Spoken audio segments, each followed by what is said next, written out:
Sabi nga nila si dating Senator Trillanes, pambansang Marites, no? Napaka unfair naman dun sa mga general na sinasabi niya, no? Na nasangkot na naman ang ating military, ang ating PNP. Sana wag na lang idamay sa mga Marites na ganito, lalong-lalo na kung wala namang ebidensya. Ngayon lang, ang nadagdag lang na dimension is kung magpa-power grab sila after June 30, pwedeng mag-re-election si Sara Duterte, assuming it was done through an impeachment or yung withdrawal of support, kagaya yung ginawa ng EDSA 2. But if it's a straightforward people power or coup, ako naniniwala ang pauupuin nila si Duterte mismo. Minamadali raw ng kampo ni Duterte ang pagbuwag sa administrasyon dahil sa Hunyo o Hulyo ay ilalabas na umano ng International Criminal Court ang arrest warrant kaugnay ng war on drugs. Pero sabi ni Trillanes, hanggang ngayon wala pa namang nagre-recruit para sa ouster plot.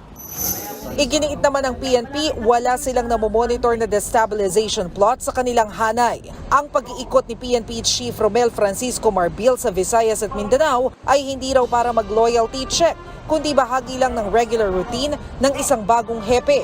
Panawagan ng PNP kay Trillanes. At ang pakiusap lang po natin kay kagalang-galang na dating Senadora Trillanes, please spare the PNP dito po sa mga issue po na ito. At alam po kung sino man pong makikilahok dito na mabigat po ito dahil this is treason. I am a rightist. I don't want to destroy the existing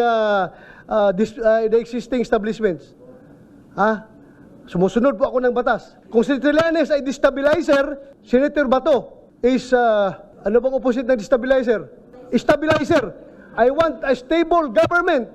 I want a stable dispensation.